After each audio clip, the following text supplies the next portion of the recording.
día, Doc. ¿Están Buen escuchando? día, Doc. ¿Cómo está? Hoy es un hermoso día, fresquito.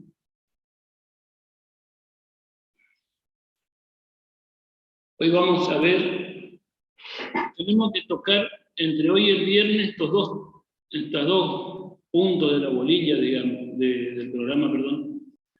Vamos a ver ahora generalidad de las arritmias, vamos a tocar acerca de las arritmias supraventriculares, taquicardia sinusal, todo lo que tiene que ver con lo supraventricular. Y mañana vamos a hablar el viernes, perdón, de las arritmias ventriculares, ¿sí? Así que vamos a comenzar con arritmia, ¿no? El término arritmia cardíaca implica no solo una alteración en el ritmo, sino que también cualquier cambio en el lugar de la iniciación del estímulo eléctrico o la secuencia de actividad eléctrica del corazón que sea algo que sea parte de lo normal, ¿sí?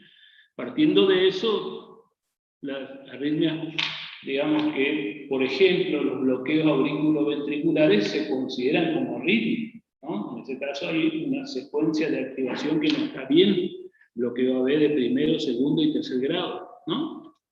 O bloqueo AB completo, ¿no? Porque, por ejemplo, si hay un cambio en el lugar de la iniciación, estamos hablando que normalmente el estímulo eléctrico se inicia en el nódulo sinusal. Si el estímulo nace en otro lado, ¿no? Hablamos de que hay una extrasístole, por ejemplo, o algún otro tipo de arritmia que tenga un foco que sea el origen de un estímulo ectópico. ¿Por qué debemos tratar las arritmias?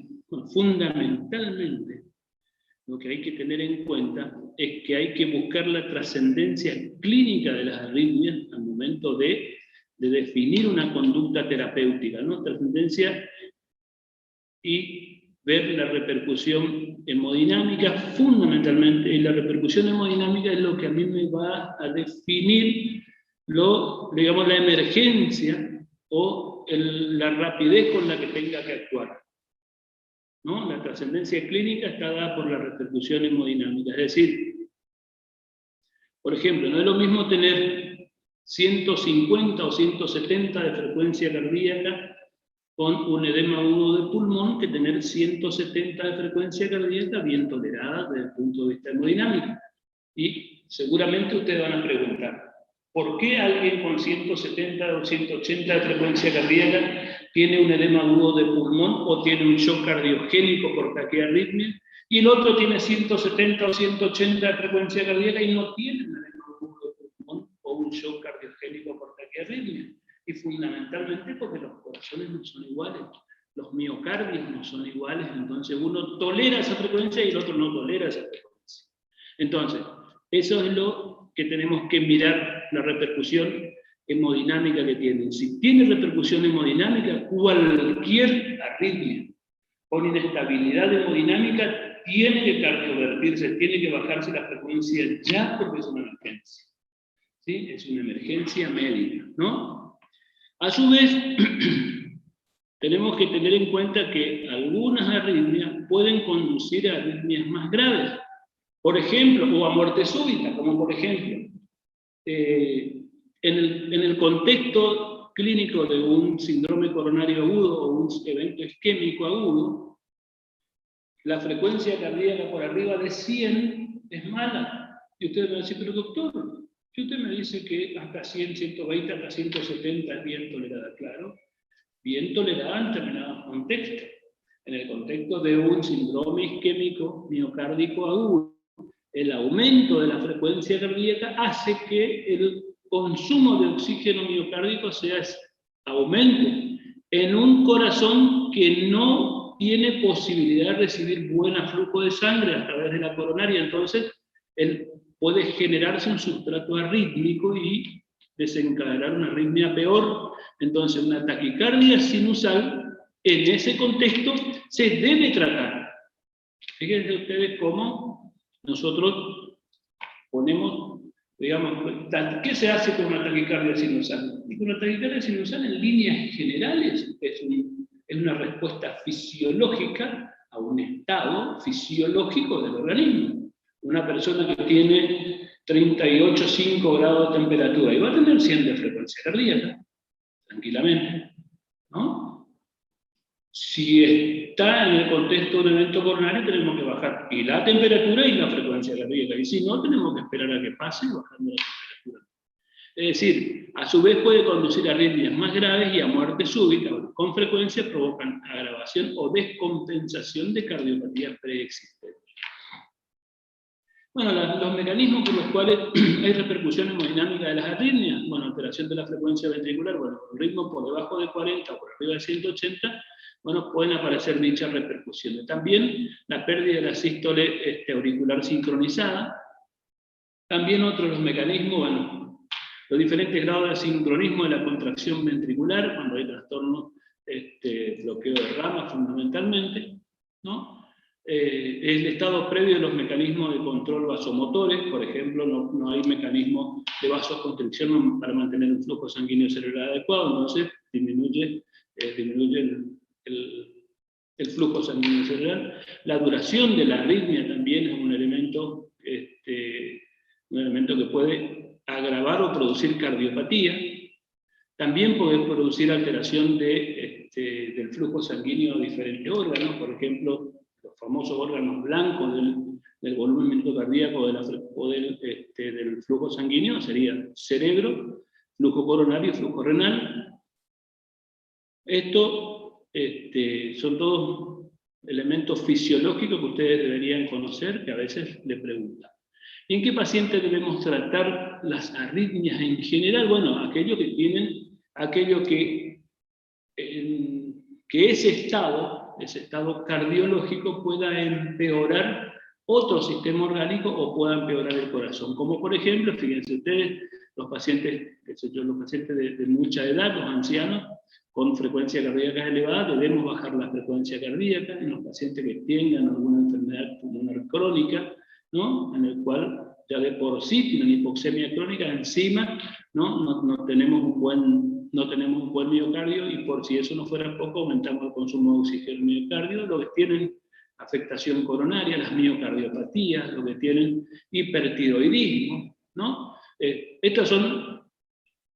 Esto es una lista larga, dentro de los cuales ustedes, después de ir viendo cada una de las arritmias y qué es lo que con qué puede complicarse cada arritmia, se van a ir dando cuenta, ¿sí? Que la lista esta de las cuales tenemos que tratar las arritmias va a ir saliendo solita.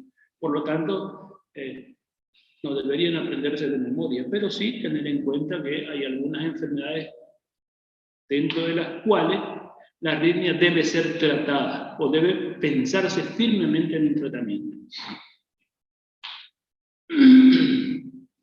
¿Cómo se presentan desde el punto de vista clínico las arritmias? Fíjense ustedes, pueden ser asintomáticas hasta la muerte. Tenemos como manifestación clínica inicial de una arritmia. Acuérdense ustedes que existe un cuadro que se llama muerte súbita.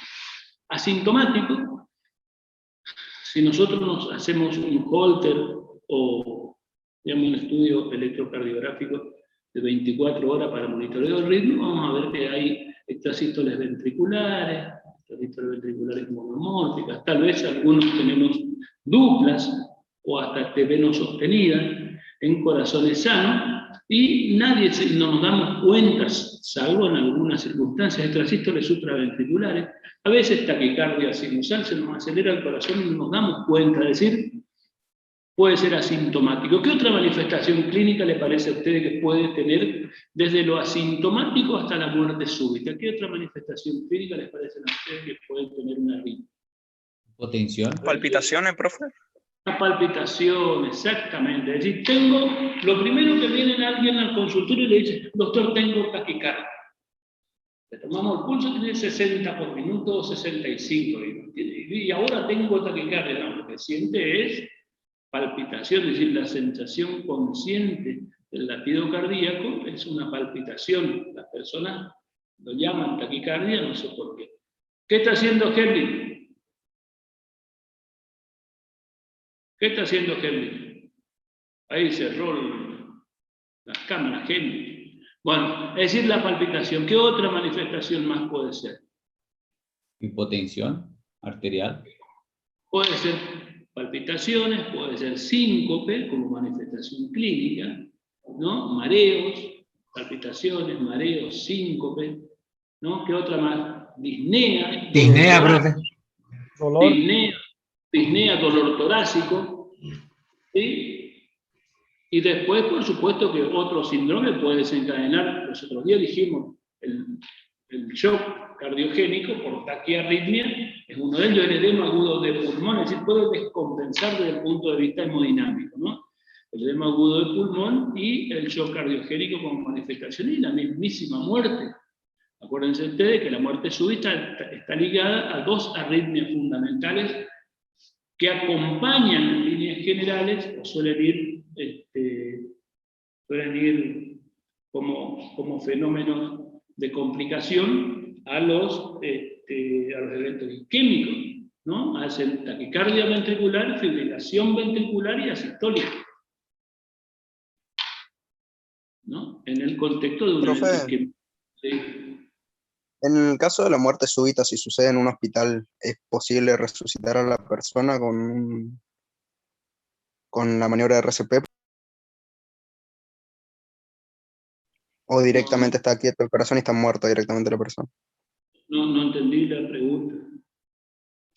Si cuando la persona tiene una muerte súbita, o sea, un paro cardíaco en el hospital, por ejemplo, en vez de que suceda en su casa, ¿ahí nosotros tendríamos la forma de resucitar a la persona o está muerto directamente?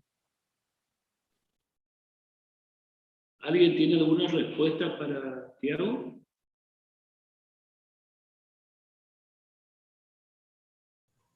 ¿Se practica RCP? ¿Y si ocurre en la casa o en la calle? RCP también. Sí, sí. Digamos. Ahora, cuando está en un hospital, la muerte se llama inesperada, no es súbita, ¿no? Digamos, desde el punto de vista del diagnóstico, se llama muerte inesperada.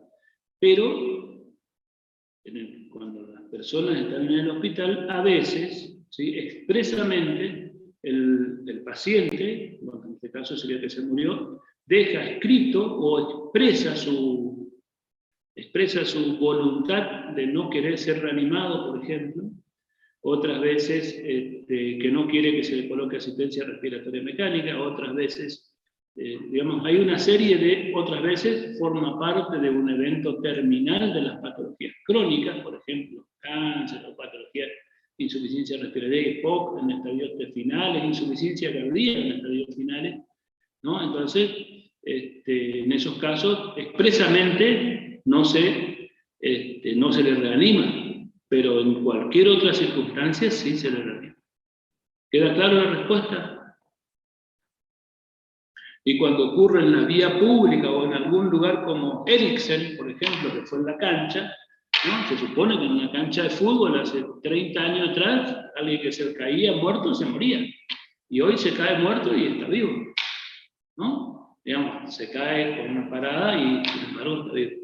Es decir, por ahí las circunstancias cambian y lo que sí, justamente ese es uno de los motivos por los cuales existen las famosas leyes del RCP y todo eso que se enseña en reanimación cardiopulmonar básica a la población en general, desde las escuelas primarias y secundarias, ¿no?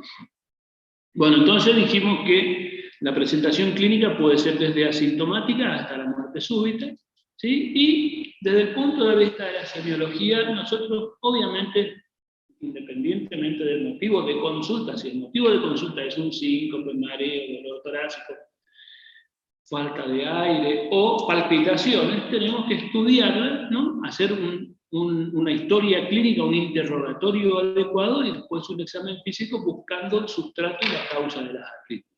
¿No? Los síntomas más frecuentes de consulta serían las palpitaciones, con taquicardia, con presión, mareo, estado presincopales, astenia bradisiquia como signo de bajo gasto, síncope, edema agudo de pulmón, bueno, muerte súbita recuperada, dolor torácico, dolor precordial o síntomas de insuficiencia cardíaca. Ya lo habíamos dicho casi todo. Entonces tenemos que hacer una historia clínica completa, dentro de los cuales el interrogatorio, ¿no? Los antecedentes patológicos, edad, sexo, antecedentes ambientales, laborales, familiares, para ir teniendo una idea de, porque no es solo el trastorno del ritmo lo que a mí me interesa, sino que es el corazón en el que, cómo está el corazón en el que asienta ese trastorno del ritmo. Porque de última, nosotros nos miramos más el estado del miocardio que el trastorno del ritmo. Vamos a ir viendo eso más adelante. Bueno, motivo de consulta, ya vimos cuáles pueden ser, y la enfermedad actual, cómo comenzó, ¿no? Las características, cómo evolucionó, si tiene algún otro elemento asociado, junto con el mareo, si tiene algún otro síntoma que le llama la atención dentro de los antecedentes personales, enfermedades previas a la niñez, por ejemplo, fiebre reumática, ¿no? Puede ser hipertensión, diabetes mellitus, lipemia, enfermedades renales, cirugías torácicas, enfermedades pulmonares, y los hábitos higiénico-dietéticos, el tabaco, el consumo de alcohol, drogas, sedentarismo, estrés, etc., que pueden llegar a ser un elemento importante para desencadenar la arritmia o para que tenga una cardiopatía y dentro de lo cual la arritmia forma parte de un síntoma de la cardiopatía. Y, por supuesto, antecedentes familiares. ¿Sí? Por ejemplo, antecedentes familiares de muerte súbita en la familia. ¿Sí? Bueno, de insuficiencia cardíaca. La muerte súbita es clave porque, sí, un tío falleció a los 27 años. Y mi papá tuvo un episodio parecido, le reanimaron y ahora tiene Entonces, si yo tengo ahora 29 o 30 años y tengo un tío, un abuelo, mi papá, y lo más probable es que me tengan que buscar algo relacionado con muerte súbita familiar, ¿no?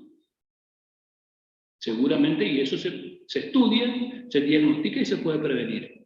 Bueno, el interrogatorio, bueno, dirigido fundamentalmente a las palpitaciones, descripción, hay que describir, que nos describan las palpitaciones, localización de las palpitaciones. No es lo mismo tener una palpitación en la región torácica que por ahí, cuando me acuesto haciendo, y por ahí es una insuficiencia aórtica, ¿no? Que cuando el volumen sistólico aumentado hace que se escuche el latido cardíaco inclusive, ¿no? Si es único, si es varios puntos y después desaparece, ¿no? Sí, por ahí, sí, cada que tomo café o que hago determinada actividad aparece la palpitación.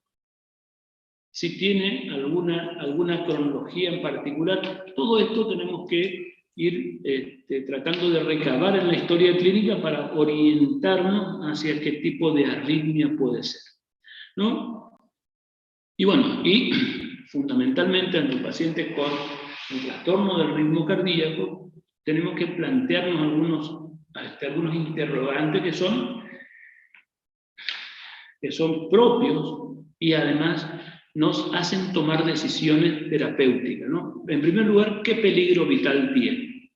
¿Sí? En esto no solo es el trastorno del ritmo en sí, sino que el trastorno del ritmo en una persona que tiene determinadas características. ¿Qué repercusión hemodinámica implica? Es decir, ¿tiene o no tiene repercusión hemodinámica para definir la conducta terapéutica urgente o no? ¿Se puede identificar el mecanismo fisiopatológico desencadenante y tratarlo? Esto es clave, ¿no? Los mecanismos fisiopatológicos de las arritmias son fundamentalmente alteraciones del origen del impulso, serían las extrasístoles, hay que buscar lugares donde nace. Serían lo otro, alteraciones en el automatismo serían, el otro sería, el otro mecanismo es los mecanismos de reentrada, donde hay una vía que se bifurca y tiene se bifurca en dos haces, y después se vuelve a unir y genera como un circuito en algún punto, y dentro de los cuales una de los haces tiene una velocidad mayor de conducción que la del otro lado, entonces se bloquean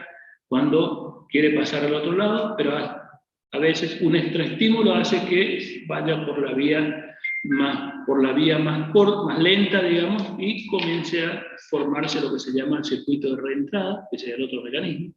El otro mecanismo sería, bueno, el trastorno de conducción auriculoventricular. El otro mecanismo sería los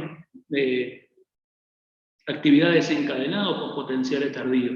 En ese caso, generalmente está relacionado con prolongación del intervalo QT, ¿no? Mecanismo fisiopatológico desencadenante y tratable, ¿no? Y bueno, después, si es necesario tomar medidas terapéuticas, farmacológicas o eléctrica inmediata. Esto está directamente relacionado con la repercusión hemodinámica. Es decir, si tengo una taquiarritmia con un edema agudo de pulmón o con un shock cardiogénico, ya tengo que tomar una medida eléctrica, cardioablasión eléctrica, porque eso es lo único que me puede llegar a salvar la vida. Lo mismo que en la fibrilación ventricular en los pacientes que están en paro cardíaco. La desfibrilación precoz es lo que fundamentalmente está relacionado con la sobrevida. Bueno, ¿y qué efectos secundarios pueden aparecer debido al tratamiento? Una vez que definimos el tratamiento, sobre todo con las drogas antiarrítmicas. Las drogas antiarrítmicas son antiarrítmicas, pero tienen un efecto proarrítmico. En general, todas tienen un efecto proarrítmico, ¿sí? Por ejemplo, el antiarrítmico ideal en un paciente con cardiopatía isquémica y en líneas generales son los betabloqueantes, ¿no? Que van a disminuir todo lo que tenga que ver con incidencia de alguna arritmia severa en el paciente con cardiopatía isquémica. Pero, fíjense ustedes, nos pasamos en la dosis y produce bradicardia extrema, o sea que tiene un efecto proarrítmico también. Y después podemos ir hablando de todo el resto de las drogas antiarrítmicas, ¿no? ¿Qué efectos secundarios puede aparecer debido al tratamiento? ¿Y qué implicancia pronóstica tiene? O la implicancia pronóstica en todas las arritmias, y más aún las arritmias ventriculares, está relacionado con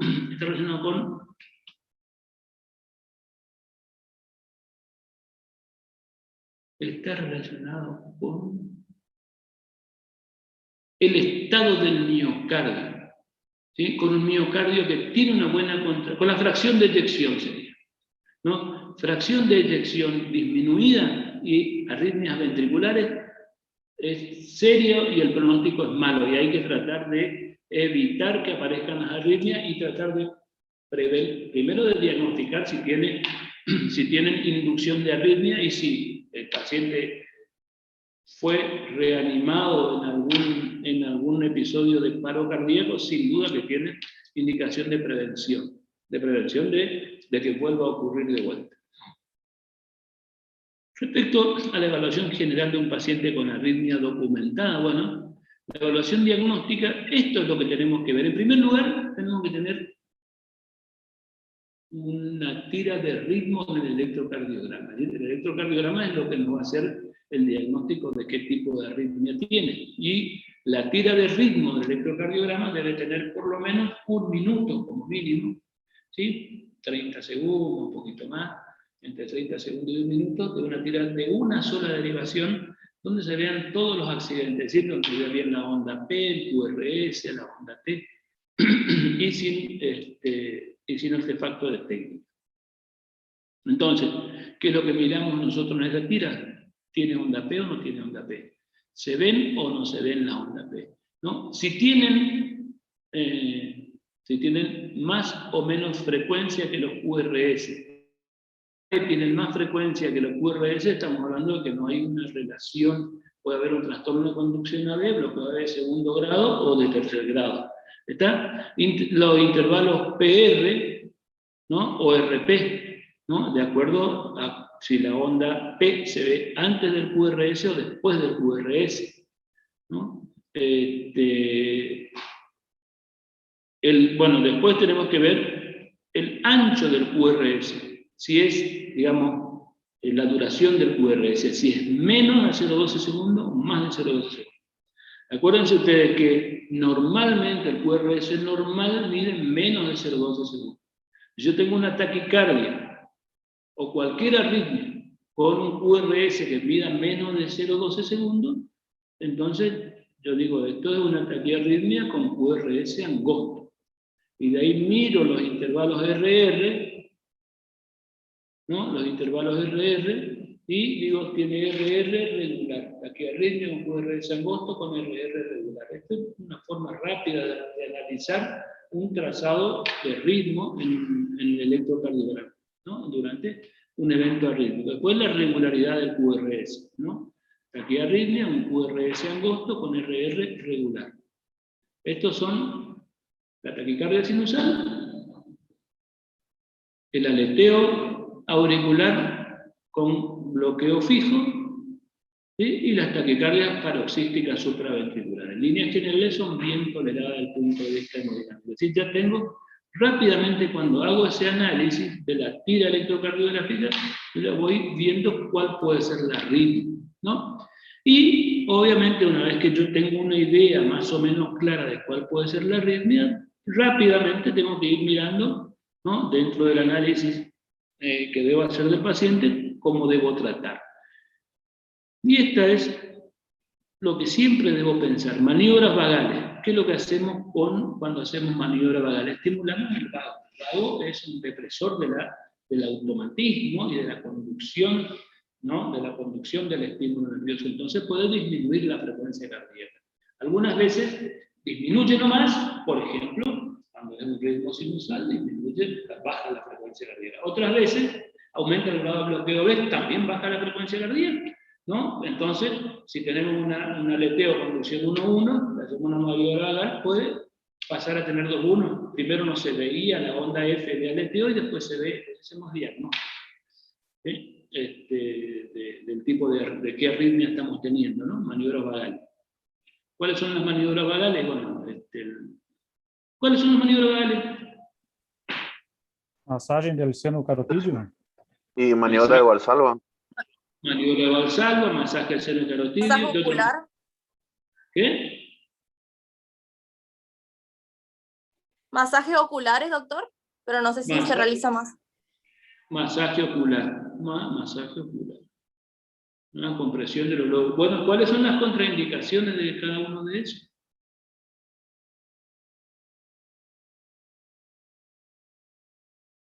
Porque a una persona que tiene... El masaje carotídeo no se tiene que hacer más de 5 segundos. A una persona que tenga glaucoma, yo no le voy a hacer masaje ocular. ¿No? A una persona que tenga un soplo carotidio y tiene una placa ateroma, le hago un masaje carotidio, le rompo la placa y le dejo una ACV. A una persona que tenga, que tenga incontinencia vesical, le hago hacer una maniobra de Valsalva y se le va a escapar algo, pero bueno, tal vez eso sea lo menos grave que el resto, ¿no? Los prolapsos vesicales que tienen las mujeres dañosas, digamos, pero bueno. Pero de todas formas, siempre antes de hacer una maniobra tenemos que ver cuál es la contraindicación o cuál es el peligro, ¿no? Si maniobra, compresión del seno carotídeo, primero le voy a ocultar las carótidas, tiene soplo carotídeo y ahora no lo voy a hacer. Pregunto si tiene algún problema ocular, glaucoma, no lo voy a hacer masaje, ¿no? Y bueno, si tiene por ahí incontinencia vesical o si tiene algún prolapso, por ahí le explicamos que va a tener que colaborar, a lo mejor se le escapa un poquito, pero eso es lo menos serio que le puede pasar, ¿no? Después las drogas, la utilización de drogas, ¿no? Las drogas antiarrítmicas para las emergencias, amiodarona, verapamil, adenosina, betabloqueante, ¿sí? Y obviamente en las emergencias la cardioversión eléctrica, que son en líneas generales, digamos, maniobras vagales, drogas y cardioversión eléctrica como para el manejo del gasto. Vamos a comenzar a desarrollar algunas, vamos a ver hasta dónde llegamos hoy. Vamos a comenzar hablando de las extrasístoles supraventriculares. Todo lo que nazca por arriba del nódulo auriculoventricular y comience con un foco ectópico va a desencadenar una extrasístole supraventricular, que puede ser sinusal o auricular, ¿no? Entonces, las contracciones auriculares prematuras, nosotros vemos en el trazado electrocardiográfico P, QRS, y después aparece un latido que es anticipado, que está precedido por una onda P que es distinta a la P sinusal. ¿Cómo se llama eso? El trasístole auricular, o contracción auricular prematura, ¿no? Es un latido anticipado precedido por una onda P que no es igual a la P sinusal. ¿Sí? Esto es una contracción auricular prematura, ¿no? Las causas: liberación de catecolamina, las emociones, ¿sí? El consumo de tabaco, el alcohol, la cafeína, la isquemia miocárdica, los estados infecciosos por aumento del metabolismo basal, descarga adrenérgica y pueden aparecer extrasístoles supraventriculares. La hipocalemia, la hipomagnesemia, la hipoxia. Bueno, después todo lo que tenga que ver con miocardiopatía e insuficiencia cardíaca o los ancianos. ¿No? ¿Cuáles son las implicancias clínicas de las extrasístoles supraventriculares? Bueno, puede precipitar una taquicardia paroxística, que es otra arritmia más rápida, o sea, primera implicancia clínica. Puede disparar una arritmia que es un poco más seria en algunas circunstancias. Puede precipitar una taquicardia paroxística supraventricular, o una fibrilación auricular, o un flúter auricular, ¿no? O una fibrilación o un aleteo, y rara vez una taquicardia ventricular durante el infarto. Son en general resultado de la liberación de catecolamina, o por dolor, o por aprehensión, o por comienzo de una falla cardíaca o desbalance eléctrico. Es decir, no pensar que esta arritmia en una persona que está cursando un evento coronario siempre es por la aprehensión o por el dolor, ¿no? Sí, sabemos que puede precipitar o puede ser el comienzo de una disfunción miocárdica, escuchar sinusoidales, apareció un cuarto ruido que antes no tenía, y lo más probable es que esté comenzando una falla miocárdica, es una insuficiencia cardíaca. Bueno, si aparecen muchas, pueden deteriorar la hemodinamia durante el estado hemodinámico durante algunas afecciones agudas, y es un hallazgo frecuente y asintomático. Es decir, fíjense ustedes, las extrasístoles auriculares o las contracciones supraventriculares prematuras pueden ser desde asintomáticos hasta disparar otro tipo de arritmia, ¿no? Extrasístole auricular, entonces tenemos, fíjense ustedes, 1, 2, ¿sí? El resto del ritmo sinusal.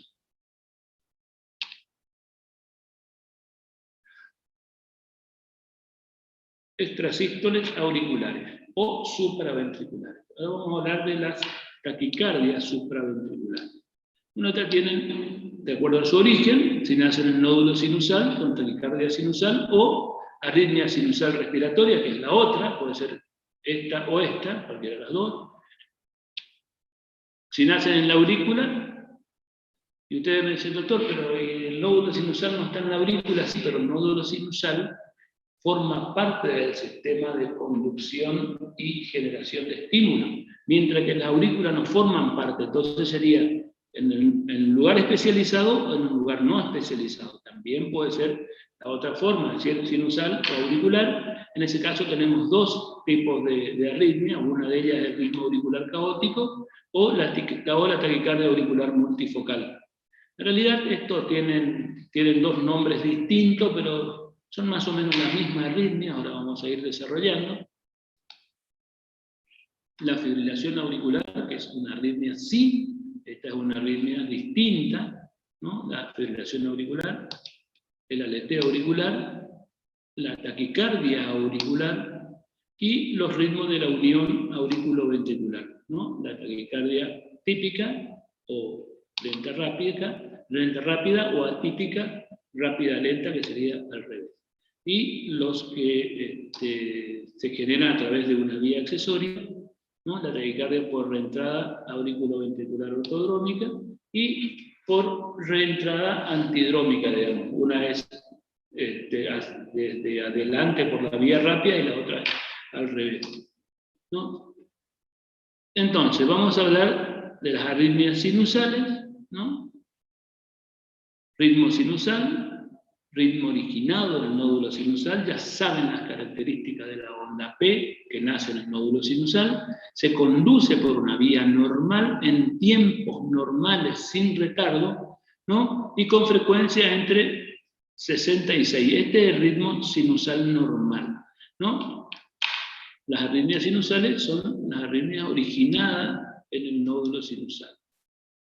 Esta es una de ellas, la arritmia sinusal respiratoria. Durante la inspiración, ¿sí?, aumenta la frecuencia cardíaca y disminuye la frecuencia cardíaca durante la expiración. La arritmia sinusal respiratoria, de hecho, habíamos hablado de que esto forma parte de los trastornos o las variaciones normales del ritmo cardíaco, ¿no? Y después tenemos otra arritmia, que esta sí es la taquicardia sinusal. La taquicardia sinusal es el resultado de la respuesta a la estimulación simpática o a la depresión de la actividad vagal. Acuérdense ustedes, los vagolíticos, ¿sí?, aumentan la frecuencia cardíaca con mayor, ¿no?, producen mayor automatismo del nódulo sinusal. ¿Cuáles son los hallazgos electrocardiográficos para diagnosticar? Bueno, las ondas P tiene que ser de morfología sinusal, es decir, debe ser positiva de 1, de 2 y ABF, ¿no? Por supuesto que a mayor frecuencia cardíaca, las ondas P son un poquito más altas porque tiene que ser, transmitirse con una velocidad más rápida, ¿no? La otra característica de la taquicardia sinusal es que la frecuencia cardíaca mayor a 100 latidos por minuto en bipedestación y mayor a 90 por minuto en reposo. Es decir, eso por encima de esta frecuencia cardíaca, nosotros hablamos de taquicardia sinusal, ¿no? Ascenso y descenso gradual de la frecuencia cardíaca, no es que cambia de golpe, sino que va disminuyendo cuando nosotros vamos iniciando un tratamiento. Hay acortamiento cuando aumenta la frecuencia cardíaca, se acortan los intervalos PR, QT, ¿no?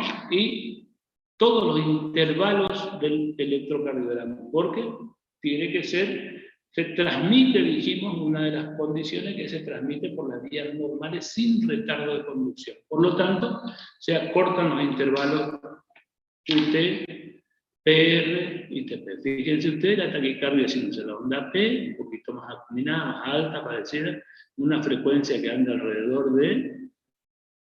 ¿Qué frecuencia cardíaca tiene acá? ¿Quién me dice 110, la frecuencia? 120. 110. ¿Cómo va a ser 110, 120 esto? Fíjense ustedes, miren, tienen 1, 2, 3, 4, 5, 6, 7, 8, 9, 10. 1500 dividido, no es 10, es menos de 10, dividido 1, 2, dividido 8, 1500 de 8, ¿cuánto es? Doctor, debe ser más de 200 187. porque hay una línea que coincide con el R. Mirá, esta línea coincide con la R. De acá hay 5. Y de acá hay 3, 8. 1500 de 8. 187. Esa es la frecuencia, 187. Si la otra onda R, por ejemplo, acá hay una, y la otra cayera acá, es 1500 dividido 10, ¿cuánto es? 150. 150. Y si esta R cae acá y la otra cae acá, ¿cuánto es? 200. Acá. 300. Eso, ¿se acuerdan? Si de acá a acá es 300, 150, 175, y así van contando. Esa es otra forma, que por ahí es más fácil, ¿no? A mí me gusta siempre dividir 1500 dividido el número de milímetros que hay entre una R y otra. ¿No es fácil? También es fácil, ¿no? Bueno, digo como para ir sacando la frecuencia acá. Otra taquicardia, fíjense ustedes, ¿qué frecuencia tiene acá? Buscamos acá, fíjense ustedes. R y onda R, 9. ¿No? 1500 dividido 9. ¿Cuánto me da? Esa es la frecuencia cardíaca. 166. ¿Sí? Bueno, las patologías asociadas a la taquicardia sinusal, bueno, habíamos dicho hace un ratito, el ejercicio, el estrés, la fiebre.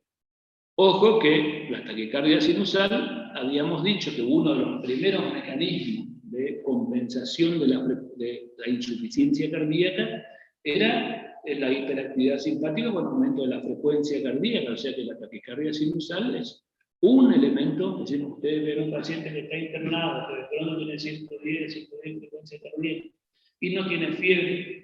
¿Qué otra cosa más en una persona internada puede hacer que la frecuencia cardíaca suba además de la fiebre?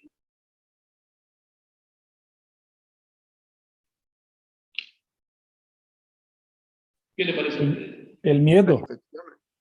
¿Y qué? Las infecciones. Puede ser, no tiene fiebre, y vos te ven que está tranquilo, así no está excitado, no tiene miedo, no está anémico, no está. Entonces, que le aprieten el suero o que le pongan hay corticoides. insuficiencia cardíaca. Entonces, lo primero que tenemos que ir a buscar es la causa de esa taquicardia sinusal. A lo mejor vamos y está con 39 grados de temperatura, pero tenemos que buscar fiebre, insuficiencia cardíaca, insuficiencia respiratoria, las infecciones, el hipertiroidismo, las anemias, los sangrados. Algunas drogas producen aumento de la frecuencia cardíaca, la dopamina, la adrenalina, la isoproterenol, la metilxantina, la minofilina, consumo de tabaco, alcohol, café, ¿no? Algunos estupefacientes, suspensión brusca de betabloqueantes.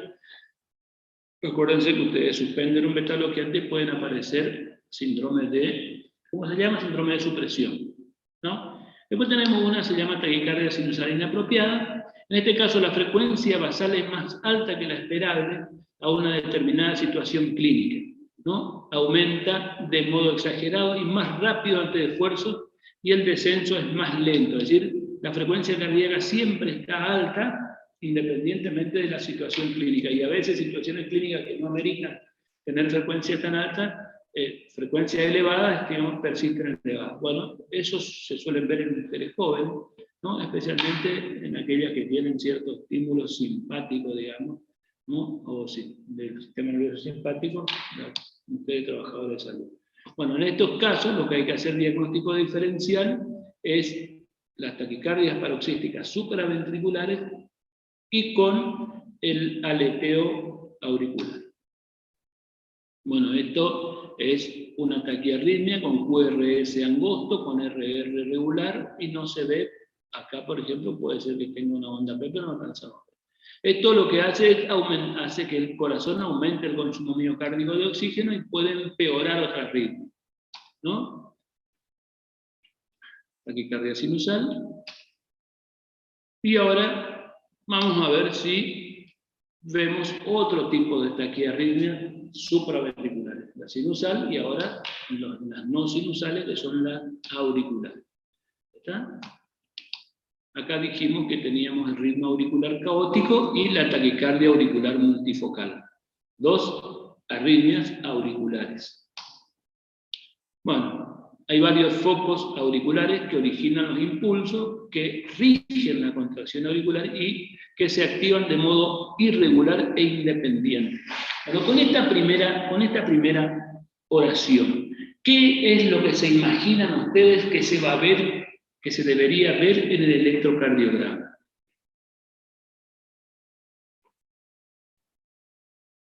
¿Qué se modificaría en el electrocardiograma? La onda A. La No puede P. tener. La onda P no puede tener. Claro, si nace de un lado va a tener una forma, si nace del otro lado otra forma, otro lado. Es decir, las ondas P van a ser distintas. Ya, bien, así me gusta. Generalmente se ve en aumento del automatismo o a una actividad gatillada. Los hallazgos fundamentalmente son onda P de al menos 3 morfologías, ¿sí? Se cambia la forma, ¿no? 3 morfologías diferentes en una misma derivación, intervalos RR con variaciones mínimas, todas las ondas P son seguidas de un QRS, si no, hablamos de otra cosa.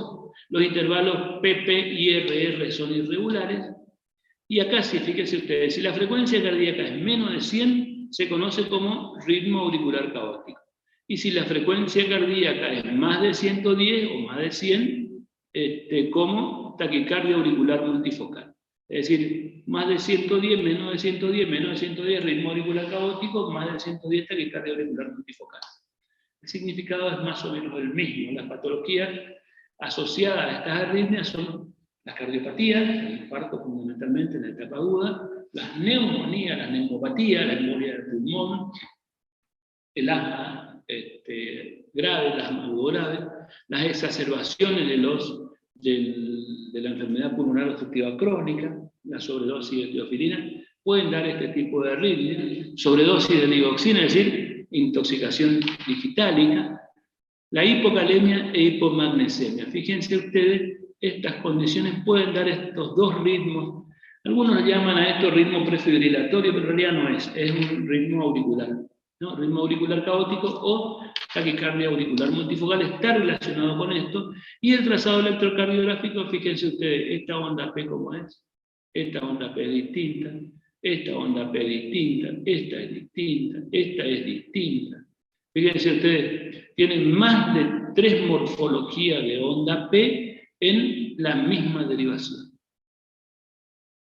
¿Se nota bien? ¿Sí? ¿Este sería el caótico, profe? Y es un Ese ritmo sería... Este es un ritmo auricular caótico. ¿Sí? Y está entre 110 y 120, por ahí, taquicardia auricular multifocal, no hay problema.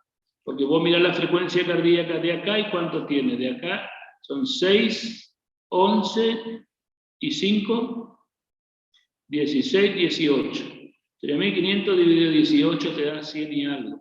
Y acá te da un poquito más, me parece que hay que sacar el promedio de frecuencia cardíaca y vos más de 110, taquicardia auricular multifocal, menos de 110, ritmo auricular caótico. Otro, trazado electrocardiográfico, fíjense, esto es una extrasístole, una onda P, otra onda P, otra onda P, otra forma, ¿sí? Esta sí es un ritmo auricular caótico.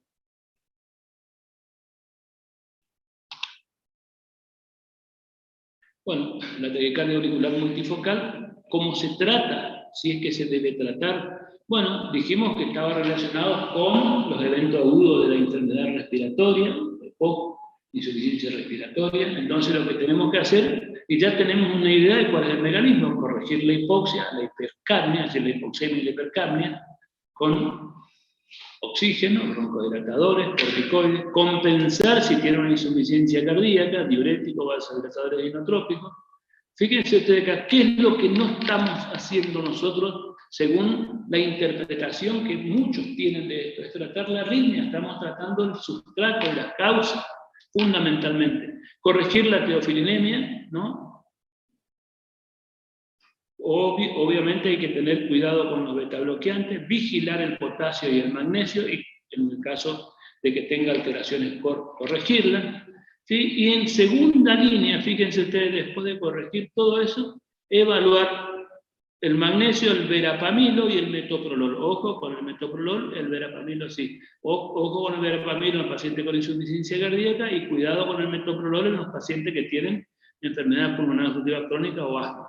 ¿Sí? Corregir todas las alteraciones del medio interno. Eso es fundamentalmente, y tratar, ¿no?, la hipoxemia y la hipercapnia y la insuficiencia cardíaca. Después de eso, este ritmo solito se cambia las características, ¿no?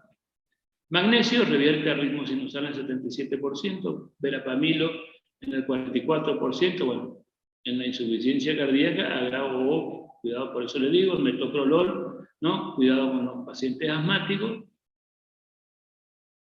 Y la amidabrona y la flecainida, que estos son un tipo antiarrítmico para los otros tipos de arritmias, vamos a mirar después cuáles son las indicaciones. Tiene prácticamente la utilidad en la taquicardia auricular multifocal o en la, con el ritmo auricular caótico, no tiene utilidad, ¿no?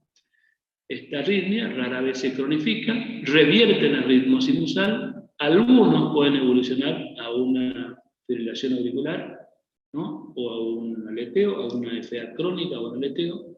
¿Sí?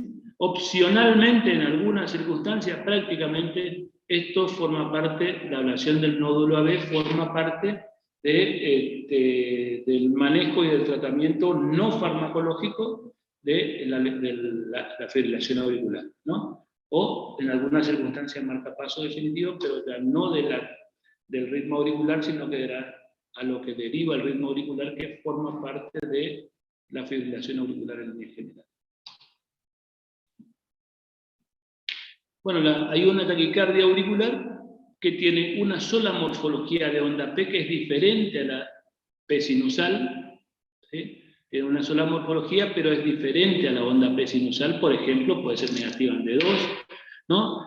Y acá tenemos en los que tienen cardiopatía o los que no tienen cardiopatía. Sin cardiopatía secundaria foco de automatismo, ¿no? De potenciales tardíos, y con cardiopatía los que tienen fundamentalmente valvulopatía mitral, ¿no? Taquicardia auricular.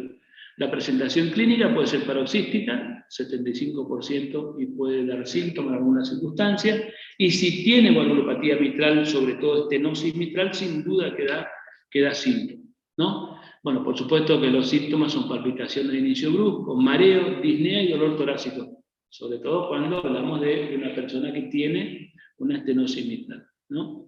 Puede ser entonces, la taquicardia auricular puede ser paroxística o incesante, ¿no? Incesante, 25% asintomática, evoluciona a la disfunción ventricular y es lo que se llama taquicardiomiopatía. Por eso es que siempre tenemos que tratar de mantener una frecuencia por debajo de 90 y, si es posible, con un ritmo sinusal, porque el hecho de tener una frecuencia cardíaca por arriba de 100 constantemente da lo que se llama taquicardiomiopatía, es decir, produce alteraciones en la contractilidad mental. Bueno, tienen onda P, que fíjense ustedes, son distintas a la onda P sinusal, ¿no? Esto sería una salva de taquicardia auricular. El tratamiento de la taquicardia auricular, reversión al ritmo sinusal, masaje del seno carotidio o adenosina, ¿no? O masaje y adenosina de acuerdo a la respuesta. Bueno, ya saben cuáles son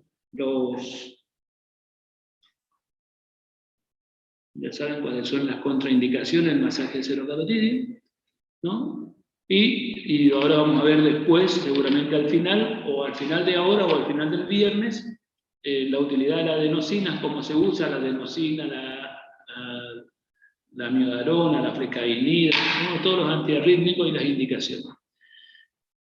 Bueno, esto lo que hace es bloqueo temporal del nódulo B, consiguiente, bueno, la respuesta ventricular 2.1 o 3.1 sin modificar la frecuencia de la taquicardia, ¿no? La podemos utilizar propafenona, puede revertir el ritmo sinusal. Prevención de la recaída, tratamiento farmacológico, bueno, antiarrítmico del grupo 1C, propafenona, frecainida o beta bloqueante, ¿sí? Tratando de controlar la frecuencia cardíaca. O si no, en algunas circunstancias, lo que se indica es la ablación por radiofrecuencia, ¿no? Lo que se hace acá es tratar de fulgurar, digamos, el foco ectópico. Miramos, fíjense ustedes, una onda P con otra morfología, digamos, una onda P distinta a la morfología sinusal, ¿no? El D2 tiene que ser positiva y es negativa.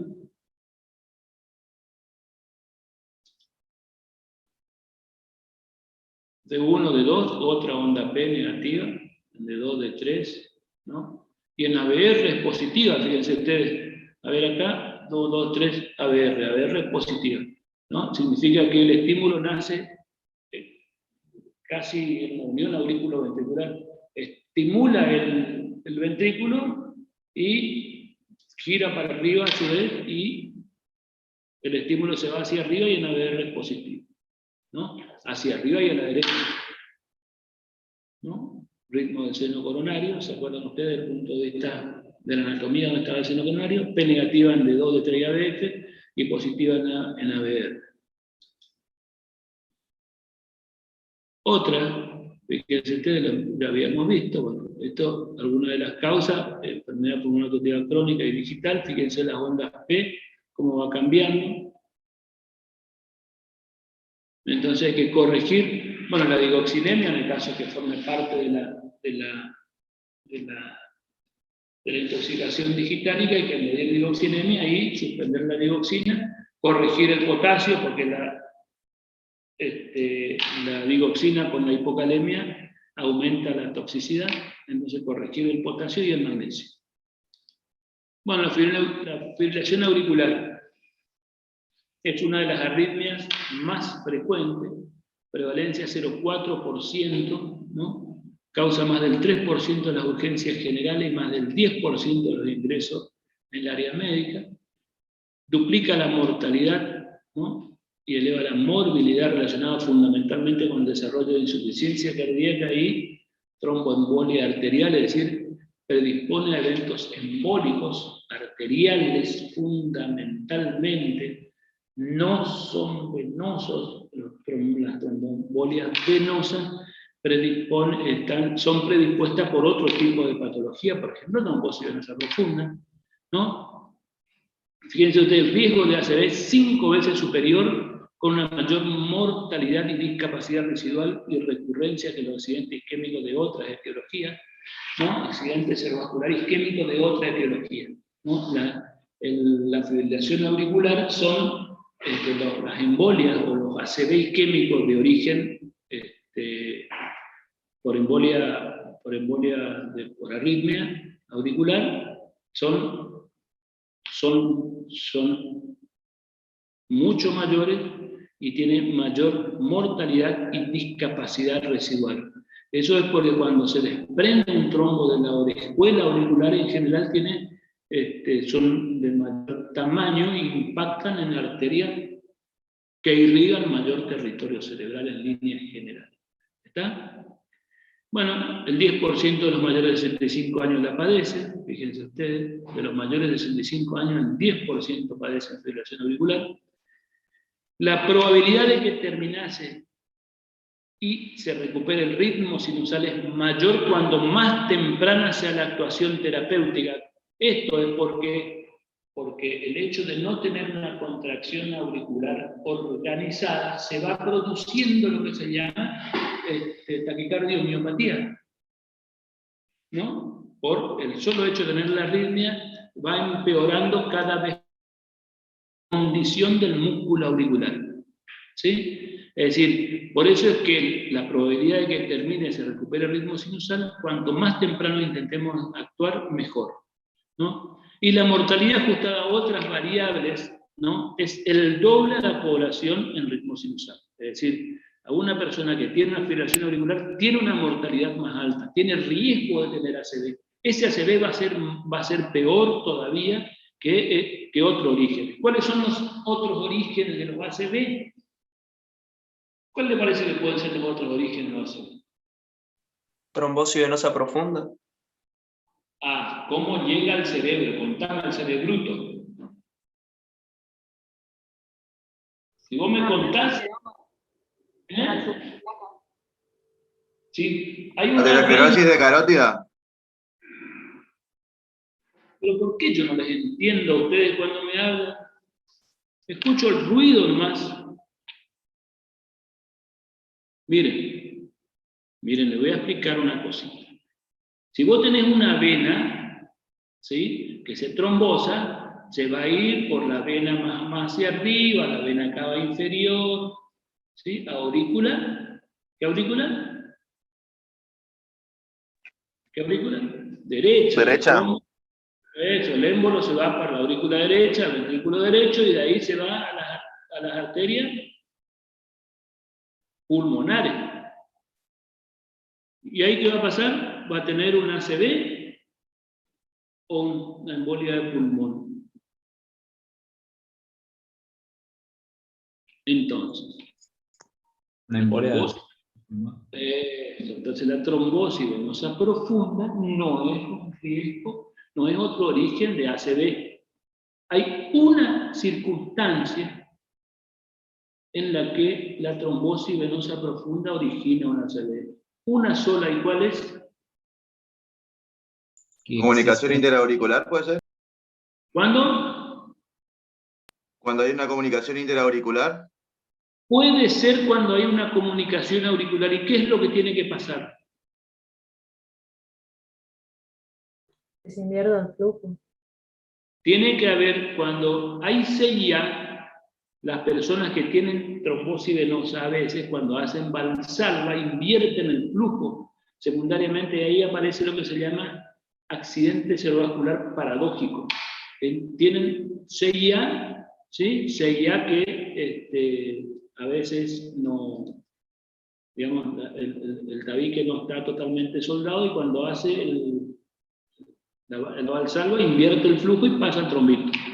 Esa es la única circunstancia. Bueno, Era una endocarditis, ¿no, doctor? ¿Qué otra endocarditis? ¿Qué otro mecanismo de ACV? ¿Qué otro? Que no sea la arritmia. Bueno, Que los haya otros una son placa de ateromatosis en la carótida. una placa de ateroma o en la aorta o en la carótida. Claro, por eso los ACV son cardioembólico o ateroembólico. Cardioembólico cuando viene del corazón y ateroembólico cuando hay una placa que se rompe. Bueno, seguimos entonces. Desde el punto de vista conceptual o de definición, hay una desorganización total de la actividad eléctrica de la aurícula y pérdida de la función de marcapaso por parte del nódulo sinusal y ausencia de una contracción auricular organizada. Es decir, pérdida de la función de marcapaso, ausencia de contracción auricular organizada, ¿no? Y hay una irregularidad en todo lo que es la contracción auricular. Bueno, coexisten múltiples focos de reentrada que cambian constantemente de dirección y producen una actividad auricular caótica. Bueno, la actividad ventricular es irregular y varía en función de la refractariedad del nódulo AB. Esto es clave, ¿no? Porque esto es lo que va a producir el freno, ¿sí? Cuando es refractario no pasa, cuando es estimulable pasa, ¿no? La FA genera más FA por un fenómeno de remodelamiento eléctrico mediado por incremento del calcio por aumento de la frecuencia cardíaca. Bueno, entonces, para que esta arritmia se perpetúe se necesita una masa auricular crítica. Siempre esto es lo que va a ir ocurriendo cuando hay FA, si no logramos frenar y revertir al ritmo sinusal. Desde el punto de vista de la etiología, hay unas anormalidades de una FA solitaria, digamos, que son por anormalidad histológica, ¿no? En corazones que parecen que son sanos, ¿no? La hipertensión arterial, la enfermedad coronaria, la valvulopatía, las miocardiopatías, el cor pulmonar crónico y la embolia de pulmón pueden desencadenar. Acuérdense ustedes que la embolia de pulmón, los hallazgos electrocardiográficos de la embolia de pulmón, los más frecuentes son la taquicardia sinusal, la fibrilación auricular, el bloqueo de rama derecha y el S1QT3. El hipertiroidismo, el Wolff Parkinson virus, las preexcitaciones, los trastornos hidroelectrolíticos pueden desencadenar la intoxicación digitálica, bueno, y después consumo de alcohol, teofilina y etcétera, desde el punto de vista de la etiología. ¿Cómo se ve en el electrocardiograma una fibrilación auricular? No hay función del nódulo sinusal como marcapaso y no hay contracción auricular organizada. ¿Qué es lo que no va a haber? Onda P. ¿Ustedes están viendo el power? Sí, doctor. No hay onda P y son reemplazadas por múltiples oscilaciones, ¿no? Que se llaman ondas F. En realidad lo de la fibrilación auricular es F minúscula. La F mayúscula es del aleteo. Ondas F que oscilan sobre la línea de base a una frecuencia, las ondas F oscilan en la línea de base a una frecuencia de 400 a 600 latidos por minuto. ¿Está? Las F de la fibrilación auricular son más finas que la del flúter, que es la F mayúscula, ¿sí? O el aleteo. Ausencia de onda P. RR irregulares, intervalos RR irregulares, irregularidad del ritmo ventricular, intervalos RR irregulares, ¿no? O sea, porque siempre hay un bloqueo B que es irregular. La morfología del complejo QRS en general, ¿sí? Siempre, ¿no? La morfología del complejo QRS es en general normal, ¿tá? Siempre que la activación ventricular se realice por el tejido específico de conducción. ¿Por qué hacemos esta aclaración? Porque a veces la fibrilación auricular se va por una vía anómala, ¿no? Por una vía anómala y preexcita el ventrículo. Entonces, si se va por otro lugar, es como que el QRS se ensancha un poquito, ¿no? Entonces, la morfología del QRS en general es normal. O si hay bloqueo de rama. Si hay bloqueo de rama derecha y hay una fibrilación auricular, ahora vamos a poner fibrilación auricular con bloqueo de rama derecha, o fibrilación auricular con bloqueo de rama izquierda, o vamos a tener fibrilación auricular en un paciente con preexcitación. En ese caso, los QRS no son normales. En esos tres casos, los QRS no son. ¿A qué le llamamos QRS normal? Y bueno, a lo que tienen QRS angosto, digamos, menos de 0,12 segundos. Puede variar en algunas circunstancias vueltas. ¿Cuáles son las características entonces del electrocardiográfico de una fibrilación auricular? Ausencia de onda P, que son reemplazadas por ondas F minúsculas, que son oscilaciones de la onda de base, que son irregulares, o que oscila a una frecuencia entre 400 y 600 por minuto. Tiene que el QRS en general es angosto, salvo que exista bloqueo de rama previa o preexcitación, y los intervalos RR son irregulares. ¿Soy claro hasta acá? Sí, doctor. Bueno, me alegro porque me estoy cansando. Bueno, seguimos. Bueno. Lástima que no se ve bien, pero fíjense ustedes, no se ve onda P y los RR son angostos y son irregulares, ¿no? De 1, fíjense, de 2, de 3. ¿no?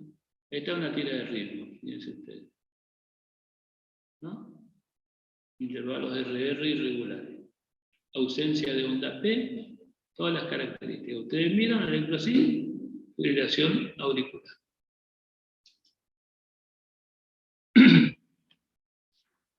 Bueno, de acuerdo a la duración o cuando aparece, la clasificación de la fibrilación auricular es FA reciente, la fibrilación auricular reciente, menos de 30 días, ¿no? Algunos dicen menos de 3 meses, no menos de 30 días, lo que se considera la SAC, crónica, más de 30 días. Y después tenemos, de acuerdo a la respuesta o a la frecuencia ventricular, fibrilación auricular de alta respuesta, ¿no? Más de 100 por minuto, moderada respuesta de 60 a 100 y baja respuesta de menos de 60 por minuto, ¿sí? La FA puede ser gruesa o fina, de acuerdo a si tiene entre 400, digamos, gruesa es cuando la oscilación es de 400 y fina es cuando es 600. Y bueno, y hay dos otras características, colinérgica y simpática, de acuerdo a qué es lo que predomina, digamos, en la estimulación, en la frecuencia ventricular. De acuerdo a la presentación clínica o la clasificación clínica, las fibrilaciones auriculares pueden ser paroxística, persistente o permanente. Paroxística generalmente es autolimitada, es decir, aparece por algún factor desencadenante, estrés, emoción o algo, ¿sí? Y es autolimitada, ¿no? Con episodios generalmente autolimitada, con episodios de duración inferior a 7 días. Estas son las que más embolizan en general, porque solita después de estar 7 días sin contraerse bien, adentro de la orejuela la sangre puede quedar estancada, puede trombosarse y cuando comienza la contracción auricular desprenderse el trombo y convertirse en un embolo, ¿no? La FA paroxística. La FA persistente, esta no es autolimitada, duración de más de 7 días, bueno, y en la cual nunca se intentó cardioversión, ¿no? Puede ser revertida al ritmo sinusal. Y después tenemos la fibrilación auricular permanente, ¿no? Es la que la reversión al ritmo sinusal ya no es posible, es decir, o que se intentó y volvió a entrar en fibrilación auricular de vuelta, y en estos casos acá hay una serie de de estudios que se debe hacer para tener una idea de si la cardioversión eléctrica o la cardioversión farmacológica va a ser exitosa y si se va a poder mantener a ritmo sinusal. Objetivos del tratamiento en la fibrilación auricular: control de la respuesta ventricular, alcanzar y mantener una frecuencia cardíaca que asegure el control de los síntomas y permita una correcta tolerancia al ejercicio y evite la aparición de complicaciones a largo plazo. Fíjense ustedes, una serie de condiciones tenemos que buscar como objetivos en el tratamiento de la FA. Alcanzar y mantener una frecuencia cardíaca que asegure el control de los síntomas, es decir, entre 60 y 100, los minutos serían, permite una correcta tolerancia al esfuerzo, de acuerdo a la condición cardiológica, obviamente, evite la aparición de complicaciones a largo plazo, es decir, que evite fundamentalmente los eventos embólicos y eventos, las embolias cerebrales, mejor dicho, ¿no? Y después que disminuyan la aparición de taquicardiomiopatía. Bueno, algunos estudios demuestran que mantener el ritmo sinusal no ha probado beneficio en relación a mantener la FA con control de frecuencia cardíaca y anticoagulado. Es decir, esto me dice a mí que yo debo buscar elementos clínicos para evaluar si debo ponerme como objetivo el ritmo sinusal o el control de la frecuencia cardíaca y anticoagulado. Bueno, restaurar el ritmo sinusal en los pacientes susceptibles en los que resulta seguro su intento. Bueno, el riesgo de embolia arterial es mínimo si la duración de la arritmia es menos de 48 horas. Entonces, una persona que nunca tuvo síntomas, que los síntomas aparecieron hace menos de 48 horas y los síntomas son relacionados con la FA, previamente tiene ritmo sinusal y yo interpreto que la FA, la fibrilación auricular, lleva menos de 48 horas, puedo restaurar el ritmo sinusal. Puedo intentar restaurar el ritmo sinusal, es cardiovertir, ¿no? Realizar lo que se llama cardioversión. Y profilaxis de la enfermedad tromboembólica, arterial, estamos refiriéndonos al accidente cerebrovascular, o la embolia de la arteria renal, o la embolia o el infarto esplénico, ¿no? Prevención primaria, warfarina, disminuye el riesgo de evento embólico. Ahora vamos mirando cómo realizamos esto. Una droga antiarrítmica, el Bernacalán, bueno, una antiarrítmica que actúa preferentemente en la aurícula, retrasa la conducción, frecuencia dependiente y prolonga la refractariedad, ¿no? Actúa sobre la corriente ultra rápida de potasio fundamentalmente, ¿sí? Se administra por vía endovenosa, 3 miligramos kilos en 10 minutos, luego de 15 minutos, si no revierte la arritmia, se administra una nueva dosis de 2 miligramos kilo a pasar en 10 minutos. Bernacalán, entonces, lo que buscamos con esto es cardioversión farmacológica, ¿no? Bueno, los efectos adversos, esta es una droga relativamente nueva, por eso le puse acá, después vamos a hablar de las otras que se usan. Digeusia, estornudo, parestesia, náusea y hipotensión. Bueno, no se debe dar Bernacalán a los pacientes que recibieron otro antiarrítmico de clase 1 o 2 dentro de después de las 4 horas y no antes de las 25 horas, ¿no? Y está contraindicado en pacientes con estenosis aórtica severa, por eso hay que ocultarlo si no tienes algún hallazgo electrocardiográfico o clínico de estenosis aórtica, en lo que tiene TAs históricas por debajo de 100, lo que tiene QT prolongado por arriba de 440 milisegundos, es 0,44, ¿no? Lo que tienen, bueno, bradicardia sinusal, bloqueo de segundo o tercer grado, o tercer grado en ausencia de marcapaso. Tenemos una variante de la fibrilación auricular que es la FA con QRS ancho. Acá en este caso tenemos que es una fibrilación auricular que se conduce con un bloqueo de rama o con preexcitación. ¿Se acuerda que habíamos hablado hace un rato que las características del QRS tienen que ser QRS angosto? Cuando tiene un QRS ancho puede ser porque tiene bloqueo de rama o porque está preexcitado, ¿no? Síndrome de Wolf en ausencia, bueno, de taquicardia ventricular. Una ausencia de datos inequívocos del mecanismo de la taquicardia, ¿no? Complejo QRS similar en electrocardiogramas previos registrados en ausencia de taquicardia. No hay disociación auriculoventricular, capturas o fusiones. Esta se debe manejar como si tuviera un origen ventricular, ¿no? Entonces, nosotros tenemos fibrilación, tenemos una taquiarritmia con QRS ancho, con RR irregular. Si tiene inestabilidad hemodinámica, o si tiene, por ejemplo, latido de fusión, o si tienen onda P que está disociada, por ejemplo, disociación auriculoventricular, y tiene inestabilidad hemodinámica. ¿Qué significa inestabilidad hemodinámica? O que está en shock cardiogénico hipotenso, o que tiene edema agudo de pulmón, o signo de bajo gasto. Cualquiera de esos elementos, en un contexto de una taquiarritmia o un QRS ancho, tengo que cardiovertir. Tengo que realizar cardioversión.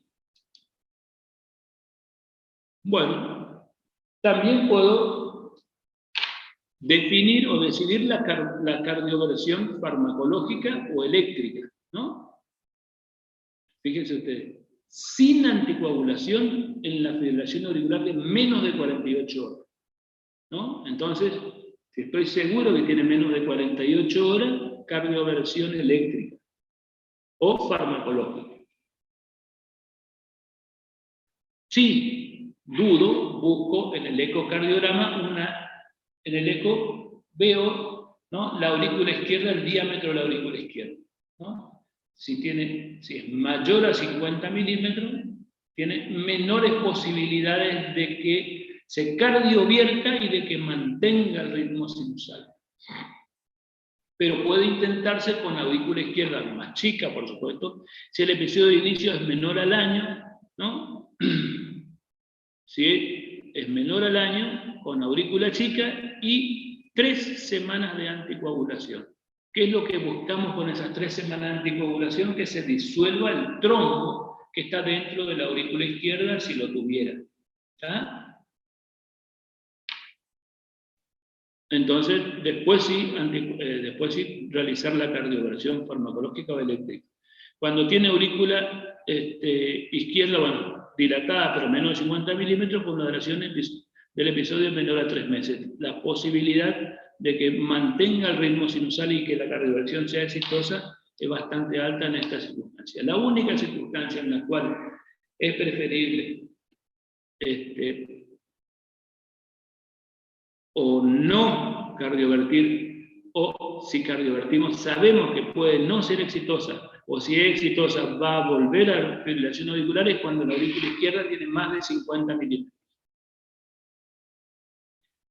Bueno, la cardioversión eléctrica logra el ritmo sinusal en el 85% de los casos. La primera opción, bueno, es la primera opción en síndromes coronarios agudos, insuficiencia cardíaca aguda o hipotensión arterial. Esto ya habíamos visto recién.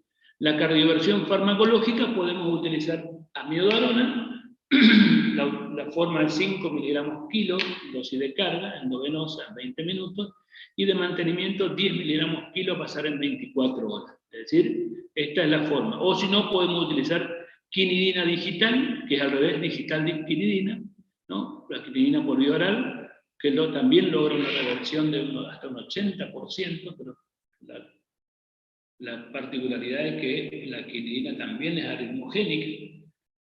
Se utiliza, hay que darle digoxina, primero 0,25 miligramos de digoxina, o 0,50 miligramos de digoxina, y después la quinidina se le hace un electrocardiograma y se mide el QT. Y se le da 200 miligramos cada 2 horas, o cada 3 horas de quinidina, hasta que tenga algún síntoma, por ejemplo, diarrea o náusea, o que el QT se prolongue. Cuando comienza a prolongar el QT, en general con 400 miligramos, los primeros 400 miligramos ya revierte, ya revierte el ritmo sinusal con el plan de quinidina digital. La otra droga que se suele utilizar, la propafenona, 600 miligramos, una dosis única, 81% de reversión. La flecainida, Y después, bueno, el Bernacalán que habíamos dicho recién, ¿no? Para mantener el ritmo sinusal o la frecuencia controlada en pacientes sin cardiopatía, propafenona, sotalol o atenolol, cualquier betabloqueante podemos usar en los que no tienen cardiopatía, ¿no? Y los que tienen cardiopatía, amiodarona, sotalol o digoxina. Bueno, el control de la frecuencia en el episodio agudo, digoxina, solo cuando no hay que cardiovertir, no se puede cardiovertir y tenemos que controlar la frecuencia, digoxina, ¿no? En los pacientes que tienen cardiopatía, diltiazem, 20 miligramos por vía endovenosa en 10 minutos, seguido por 25 miligramos, ¿no? En los 10 minutos subsiguientes, y luego infusión de 5 a 15 miligramos minuto con mantenimiento. El diltiazem en los que no tienen cardiopatía. En los que tienen cardiopatía, digoxina, ¿no? Los betabloqueantes son útiles en los pacientes con FA del hipertiroidismo. Es decir, cuando hay un paciente con hipertiroidismo y tiene fibrilación auricular, es preferible el control de la frecuencia con betabloqueante. Bueno, el tratamiento es con atenolol endovenoso, 5 miligramos por vía endovenosa lenta en 5 minutos. Si la dosis fue bien tolerada, tras 10 minutos se repite la misma dosis, luego se inicia el esquema oral de 50 miligramos cada 12 horas. Esto es en la fibrilación auricular del paciente con hipertiroidismo. El atenolol viene en ampolla de 10 mililitros con 10 miligramos, o sea que se toma la ampollita completa y se le da 5 mililitros, que serían 5 miligramos por, ¿no? En los primeros, endovenosa lenta, en 5 minutos, y luego, si fue bien tolerada, se repite la dosis. Y un máximo de dosis para controlar la frecuencia en la FA, en el hipertiroidismo, con 10 o 15 miligramos suele ser suficiente. Y a partir de ahí se inicia el esquema de vía oral, 50 miligramos cada 12 horas. Podemos utilizar también metoprolol, 5 miligramos en bolo lento, ¿no? Cada 5 minutos, hasta el total de 15 miligramos. Y después la vía oral, 50 miligramos cada 12 horas. O esmolol, atenolol, metoprolol o esmolol, que estas son las dosis que se utilizan. Bueno, en la FA crónica, la frecuencia cardíaca está adecuadamente controlada cuando se mantiene por debajo de 90 por minuto en reposo, ¿no? Y a menos de 110 durante el ejercicio. Si está por arriba de eso, que habíamos dicho que por arriba de 110 era una FA de alta respuesta, entre 60 y 90 era de respuesta media o adecuado, digamos, y por debajo de baja respuesta. La digoxina no permite controlar la frecuencia cardíaca para aumento del tono adrenérgico, ¿no? Bloqueantes cálcicos y betabloqueantes son buenas opciones cuando hay aumento del tono adrenérgico. Tono adrenérgico aumentado, los betabloqueantes sería la opción, ¿no? Y amiodarona con dosis baja es un buen recurso en las miocardiopatías dilatadas, es decir, cuando hay miocardiopatía dilatada o insuficiencia cardíaca o fracción de eyección por debajo del 35%, la amiodarona es una de las opciones, ¿no? Bueno, hay tratamientos no farmacológicos para la fibrilación auricular, ¿no? En la ablación, bueno, por catéter se debe evaluar con ecocardiograma transesofágico previo el tamaño de la aurícula izquierda y descartar cardiopatía estructural y excluir con el eco transesofágico la presencia de trombo. Cuando se va a realizar otro tipo de tratamiento, ¿no? Tratamiento no farmacológico.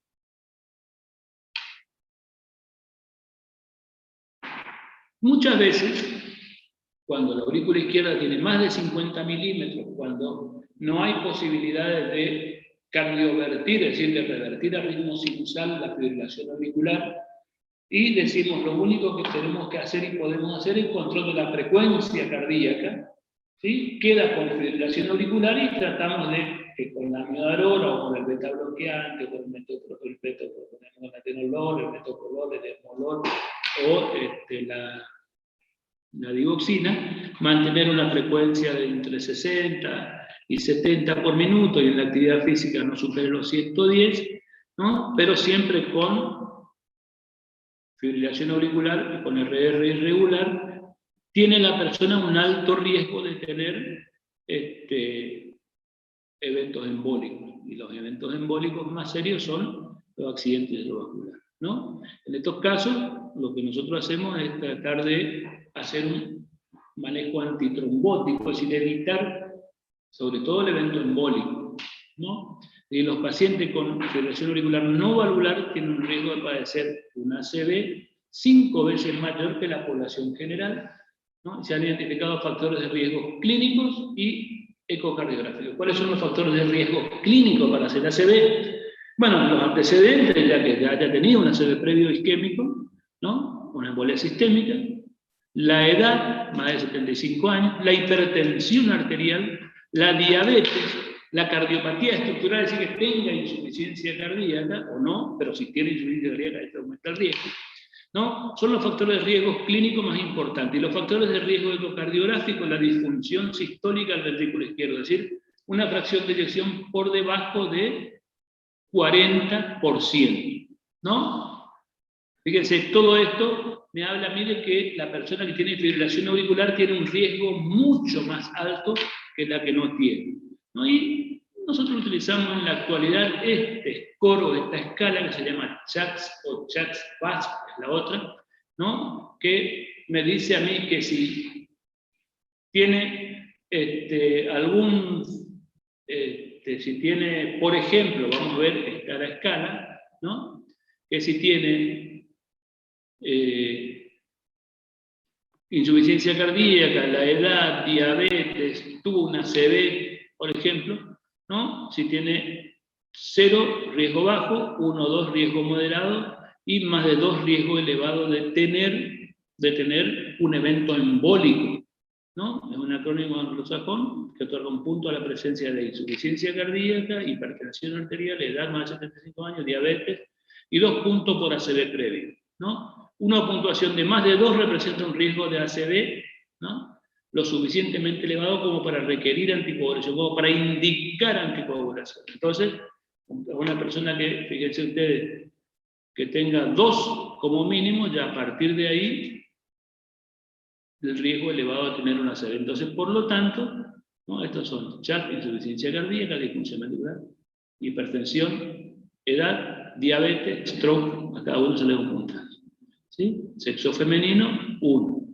¿No? Edad de 65 a 74, porque las mujeres debajo de 65 tienen mucho menos riesgo. De todas formas, esto es lo que nosotros sumamos: paciente con FA que tiene hipertensión arterial, más de 75 años, diabetes, tiene 3 elementos. Si tuvo un accidente isquémico, tiene 6 puntos, es decir, con más de 2 puntos, el riesgo de repetir el ACV es muy alto. Entonces, requiere anticoagulación. Tiene indicación de anticoagulación, ¿no?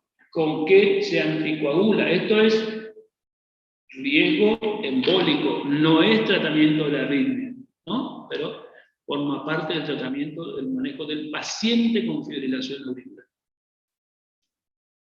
Bueno, lo que se utilizan, bueno, los anticoagulantes orales, antagonistas de la vitamina K, que puede ser warfarina o acenocumarol.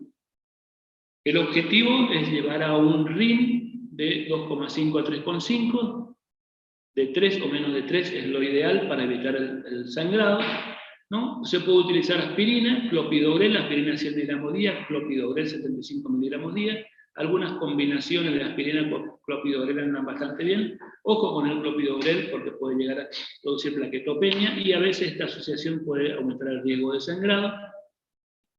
Y después tenemos los otros anticoagulantes, los inhibidores, digamos, antagonistas de los factores 10 activados, ¿no? Y 2 activados, el dabigatran, apixaban y rivaroxaban.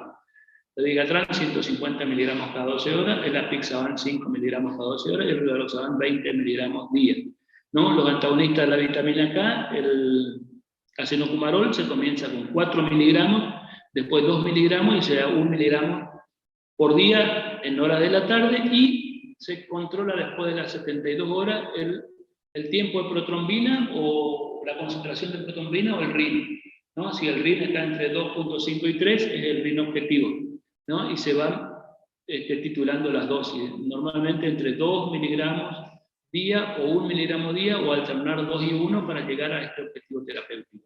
El riesgo de sangrado también hay que evaluar el riesgo hemorrágico en estos pacientes por una escala que se llama CASBLIT, ¿no? Que, bueno, estas son las letras, fíjense, hipertensión sistólica de más de 160, anomalía de la función renal hepática, ojo con los anticoagulantes. El stroke o ACV previo también es uno de los factores de riesgo, sangrado previo. Entonces, fíjense ustedes que si una persona tiene un Haslick por arriba de 3, tiene un riesgo elevado de sangrado. Entonces hay que evaluar siempre en estos pacientes riesgo-beneficio. Acá ya hay que explicarle cuando se le va a dar el anticoagulante, ¿no? ¿Por qué y cuáles son los riesgos que puede tener? Y ya en base a esto sabemos si tiene un riesgo muy alto de sangrado, obviamente la indicación tal vez no sean los anticoagulantes comunes, ¿ya? Por ejemplo, porque la habilidad del RIN es uno de ellos, ¿no? Entonces se utilizaría la vigatarán, apixaban o rivaroxaban, que son drogas nuevos anticoagulantes. Bueno, después tenemos que hay algunos predictores independientes de embolias, sobre todo por eco transesofágico, son la presencia de trombo en la aurícula izquierda y algunas placas en la arteria, en la aorta, placas complejas en la aorta, ¿no? O también el contraste espontáneo y las velocidades bajas, ¿no? En la orejuela izquierda, una velocidad de menos de 20 centímetros por segundo, eso significa que hay rémora o hay estancamiento de sangre, digamos, en la orejuela izquierda, y eso predispone a la trombosis, obviamente, predispone a desprendimiento de trombo, convertirse en un émbolo e impactar en una arteria cerebral. Bueno, ahora vamos a hablar del aleteo auricular, ¿no? Que acá hay un ritmo auricular regular a 300 por minuto, ¿no? Y el ritmo auricular a 300 por minuto. Normalmente el nódulo auriculoventricular produce un ritmo, un bloqueo, ¿no? Que suele pasar uno cada 2 estímulos, entonces la frecuencia cardíaca anda alrededor de 300 por minuto, de 150 por minuto, ¿no? Las ondas F, que son las ondas de aleteo, F mayúscula, ¿no? Negativas en diente de sierra, en la cara inferior del electrocardiograma, es la variedad típica o tipo 1, ¿no? Que tiene una macro reentrada en la aurícula derecha, ¿no? Que es antihoraria. Después tenemos la tipo 2, las ondas F, es positiva en la cara inferior, hay una rotación horaria. Las dos son, desde el punto de vista terapéutico, se comportan igual. Si no hay bloqueo, ojo, si no hay bloqueo, la frecuencia cardíaca sería de 300 por minuto, y hay que tener cuidado en los síndromes de preexcitación, sobre todo en el Wolf. Con frecuencias tan elevadas pueden desencadenar, otra arritmia más grave, por ejemplo, una TB o FB, ¿no?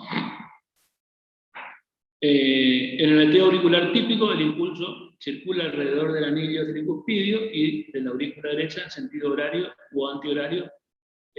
Cualquiera de los dos son frecuentes. Bueno, y esto es como se ve, fíjense en D2 como se ve. 1, estas serían las ondas F. Y cuando el bloqueo es fijo, fíjense ustedes, los RR son regulares. A veces el bloqueo AB es variable, entonces se parece a un aleteo, porque los RR son irregulares. ¿Está? Se nota bien como un diente de sierra las ondas F mayúsculas. Fíjense ustedes en D3, ¿no? Bueno, acá tenemos un aleteo auricular con conducción 1-1. Fíjense la frecuencia que tiene.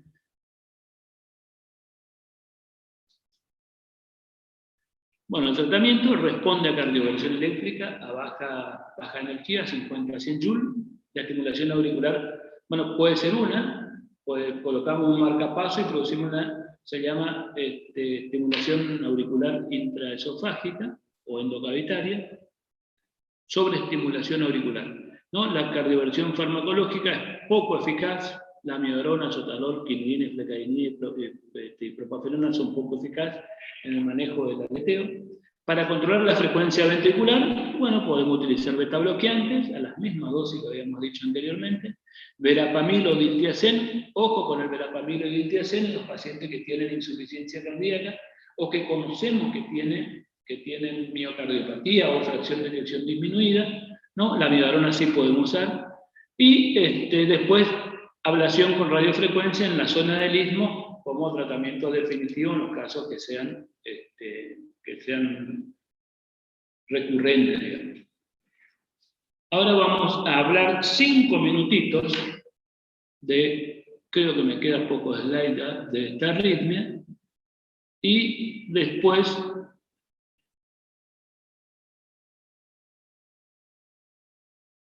sí, poquito.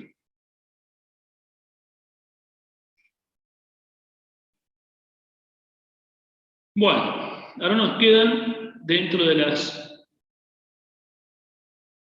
taquicardias supraventriculares, hablamos del aleteo, de la fibrilación auricular, de la taquicardia auricular multifocal o el ritmo auricular caótico, la taquicardia sinusal. ¿Qué más hablamos? Bueno, y la EPA.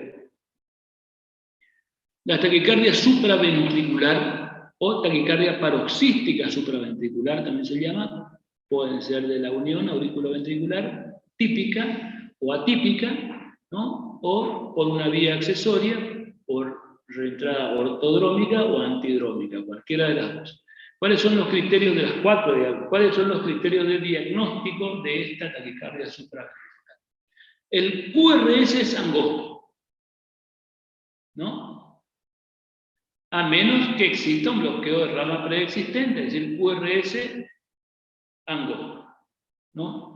Poca variación del intervalo RR, prácticamente no hay variación, RR son regulares, la frecuencia cardíaca más de 120 y ausencia de onda P que preceda al QRS durante la taquicardia, ¿no? Ausencia de onda P que preceda al QRS durante la taquicardia, es decir, taquiarritmia con QRS angosto, con RR regular y no veo la onda P. Taquiarritmia con QRS angosto, con RR regular y no veo la onda P, ¿no? Esas son las taquicardias supraventriculares. Bueno, estas taquicardias supraventriculares regulares pueden ser con RP corto, ¿no? RP, hasta la R y la onda P está después, ahora vamos a ver. Todo lo que deprima la conducción nodal, maniobras vagales, adenosina, bloqueantes cálcicos, betabloqueante y digoxina. Y taquicardia supraventricular con RP largo, bloqueantes cálcicos o betabloqueantes. Bueno, la ablación selectiva de la vía lenta, esto tiene una vía lenta y una vía rápida, ¿sí? Por radiofrecuencia tiene 98% de éxito en este tipo de arritmia. Fíjense ustedes, ¿no? Una persona que ustedes miran hasta la hora, fíjense ustedes, tiene una frecuencia cardíaca de 150 por minuto, fíjense la onda P como se ve. ¿Ven? La onda P después del QRS y es negativa encima, o sea que significa que se estimula por una vía rápida, ¿no? Y se va por una vía más lenta hacia arriba, ¿no? Se estimula la aurícula. Fíjense ustedes, ¿no? Frecuencia rápida, maniobra, ¿no? En este caso era una señora joven, 35 años, una cosa así, no tenía soplo carotidio, no tenía ningún otro problema, maniobras vagales, fíjense ustedes. Inmediatamente, fíjense ustedes, hasta por ahí, hasta se ve la hora, ¿no? 11:28, una cosa así, 22 de junio, fíjense ustedes, ¿no? Entonces, revierte ritmo sinusal inmediatamente, ¿no? Después tenemos este tipo de arritmia que serían las mismas, ¿no? Taquicardias regulares paroxísticas con QRS estrecho. Hay un mecanismo de reentrada de los nódulos, el nódulo B que funciona como un circuito, ¿sí? Bien, el estímulo se divide y funciona como un circuito. Son más del 75% de las taquicardias supraventriculares no asociadas al Wolf, se presentan en forma paroxística con palpitaciones, mareo, síncope, disnea, fatiga o dolor torácico, de acuerdo a la edad y a la tolerancia. En general estas son bien toleradas, la frecuencia cardíaca está entre 120 y 250 por minuto, ¿sí? Normalmente entre 160 y 180, que es lo que habíamos visto acá, ¿no? La edad es media de 30 a 50 años, ¿no? La taquicardia intranodal, 60% de relación AB11, y taquicardia mediada por una vía accesoria oculta. Esta es cuando hay Wolf. Este es el mecanismo, si quiere después le explicamos. ¿Cómo se ve esto? Se ve una taquiarritmia con QRS angosto, con RR regular, y la onda P se suele ver después del QRS. ¿Sí? De vuelta, taquiarritmia con QRS angosto, con RR regular. Bueno, este otro tipo, fíjense ustedes, miren la onda P, la característica que tiene, y tiene otra particularidad. La taquicardia de la unión AB no paroxística. Este es otro tipo de arritmia, taquicardia de la unión AB. ¿No? Estos son los famosos ritmos ilioventricular acelerados, también se llaman, ¿no? Porque no tienen onda P, fíjense, el QRS ya es distinto, ¿no? Nacen en la unión auriculoventricular, no son supraventriculares, ¿sí? Y la frecuencia anda alrededor de 80 a 120 por minuto. Bueno, ¿cuáles son las variantes de reentrada intranodal que podemos tener que, bueno, según la vía de conducción anterior, si cuando se conduce por la vía lenta o por la vía rápida, cómo se ven cada una de las particularidades, digamos, la activación auricular, ¿no? O sea, la onda P, ¿no? Puede ser, fíjense ustedes, cuando es lenta se ve antes del QRS, cuando es rápida, cuando va por la vía rápida se ve después del QRS. Bueno, taquicardia paroxística supraventricular con macro reentrada usando una vía accesoria, ¿no? Estas son las famosas taquicardias reciprocantes de la unión, ¿no? Pueden utilizar el electrocardiograma en ritmo sinusal, puede ser normal o puede mostrar un Wolf, digamos una preexcitación, tiene una vía anómala en líneas generales, ¿no? Síndrome de preexcitación oculto, ¿no? Cuando tiene un ritmo sinusal normal, puede tener un síndrome de preexcitación oculto, ¿no? Algunas veces, de acuerdo a cómo se estimula, nosotros podemos ver que de acuerdo a la frecuencia cardíaca, el PR algunas veces se va acortando o se va alargando. Eso tiene un nombre, se llama síndrome del acordeón o algo así. Y cuando se va cuando se va acortando el PR cuando se va acortando, comienza a aparecer la onda delta. Bueno, la frecuencia cardíaca está entre 150 y 250 por minuto, la onda P se inscribe detrás del QRS y se ven fácilmente. Los intervalos RP son más cortos que los intervalos PR, pues la conducción retrógrada del impulso a través de las accesorios AB es más rápida que la propagación anterógrada. Suele haber una alternancia de los complejos QRS, con la presencia de onda R' en B1 y de pseudo S en la cara inferior es un signo de alto valor predictivo para este tipo de arritmias. Esas son las famosas arritmias del Wolf, ¿no? Si con maniobras vagales o administración de adenosina endovenosa aparecen una o más onda P que no van seguido el QRS, excluye la vía accesoria. Es decir, nosotros podemos hacer diagnóstico de una vía accesoria, sobre todo de un Wolf, si aparecen una o dos ondas P bloqueadas. En la taquicardia ortodrómica, la rama anterógrada es el circuito AB normal, y la retrógrada, la vía accesoria, es al revés en la antidrómica. En realidad, lo único que tenemos que conocer es que puede aparecer son taquiarritmias con el QRS un poco más ancho, son las famosas taquiarritmias preexcitadas. Vamos a ver si tengo algún electro por acá. Después le voy a mostrar electros que se ven claramente como el QRS es un poco más ancho. Con el tratamiento de estas maniobras, de todas las taquicardias paroxísticas supraventricular, maniobras vagales, ¿no? Habíamos dicho cuáles eran, vimos cuáles son las contraindicaciones, si se quiere, cada una de ellas. Podemos utilizar verapamilo, adenosina, en realidad es adenosina primero, después verapamilo. Esto yo usaba antes verapamilo porque tenía más acceso al verapamilo que la adenosina. Ahora tengo adenosina y verapamilo. ¿no? Es decir, la adenosina son 6 miligramos en bolo, rápido, que se puede repetir, digamos, ¿no? Esto va diluido en 20 mililitros de solución fisiológica. Esto tiene un efecto rápido de menos de 20 segundos, se bloquea una asistolia de pocos, 1 segundo, 2, y toma el ritmo sinusal, ¿no? Lo mismo que en verapamilo, mira una polita de 10 miligramos, se hace 5 miligramos endovenoso, y también se puede hacer 5 miligramos y masaje del seno.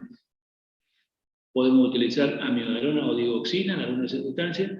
El verapamilo y esto, siempre cuando ustedes usen un bloqueante cálcico, verapamilo o diltiazem para el tratamiento de una arritmia, o que piensen en usar, tienen que averiguar si no tiene disfunción miocárdica, si tiene clínica de insuficiencia cardíaca o no, porque si tiene clínica de insuficiencia cardíaca o tiene historia de disfunción ventricular, sistólica fundamentalmente, ustedes le hacen cualquiera de estas y van a empeorar. Entonces, mejor utilizar en estas circunstancias y que no tenga contraindicaciones, mejor utilizar amiodarona o digoxina.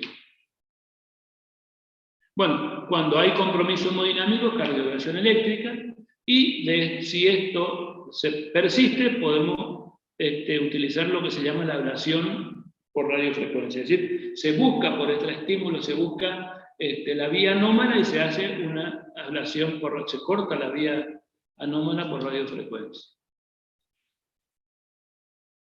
Bueno, la amiodarona, ¿cuáles son las indicaciones? Fundamentalmente, taquiarritmias supraventriculares, ¿sí? Obviamente, también se indican las arritmias ventriculares, vamos a ver después, sobre todo en la que tienen reentrada nodal, el aleteo y la fibrilación auricular, y en los que tienen síndrome de Wolff-Parkinson-White también está indicada la amiodarona. Bueno, ¿y acá qué se ve?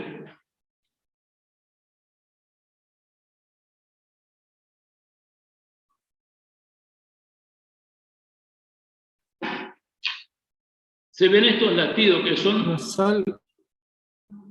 normales o no? Son reentradas eso. Bueno, estos son extrasístoles ventriculares. Este es el motivo de la clase que viene. Así que vamos a suspender acá. ¿No? Latido anticipado con QRS ancho, onda T oponente, que nos han precedido de onda P. Esto es por definición una extrasístole ventricular. ¿Sí? Fíjense ustedes. Este es una dupla, este es una extrasístole ventricular, este es una dupla, y acá no hay nada. ¿Sí? O sea que nos vemos el viernes con arritmias ventriculares, y tengo por lo menos unos 10 casitos clínicos para discutir. No, voy a poner yo en la plataforma para discutir el viernes. Nos vemos. Hasta luego, hasta acá llegamos. Hasta luego, profe. Adiós, Chao, doctor. profe. Adiós, doctor. Hasta luego, gracias, doctor.